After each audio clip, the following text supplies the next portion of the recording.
एक बड़ा सवाल यहाँ है, अब महागठबंधन में सीट बंटवारा अभी तक फाइनल नहीं हो पाया है।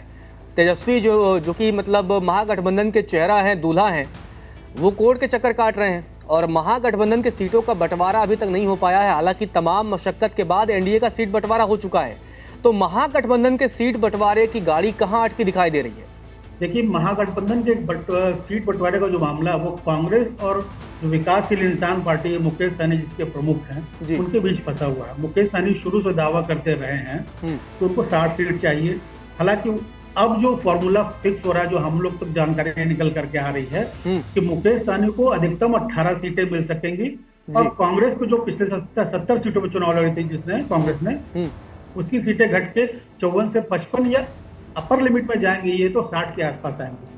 तो मोटा मोटा इन लोगों ने फार्मूला तय कर लिया है और ये मान के हम लोग चल रहे हैं कि आज शाम तक कुछ हम लोग को पॉजिटिव नतीजे मिल जाएंगे। अभी का जो फार्मूला बन करके सामने आया है उसमें 135 सीट के आसपास राजद है, 55 सीट के आसपास कांग्रेस है, 18 सीट के आसपास वीआईपी है जो विकासशील इंसान पार्टी, 22 सीट सीपीआई-एमएल को दी गई है, सीपीआई-एम को 6 सीटें हैं और सीपीएम को 4 सीटें।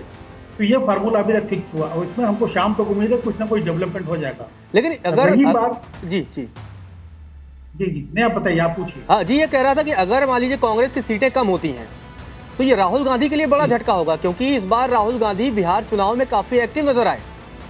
तो अगर कांग्रेस की सीटें महागठबंधन में कम हो जाती हैं तो ये राहुल गांधी के लिए व्यक्तिगत तौर पर झटके के तौर पर देखा जाएगा।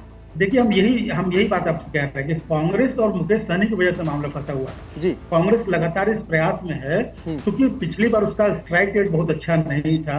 70 सीट पर लड़ने के बाद मात्र 19 सीटें वो जीत पाई जी।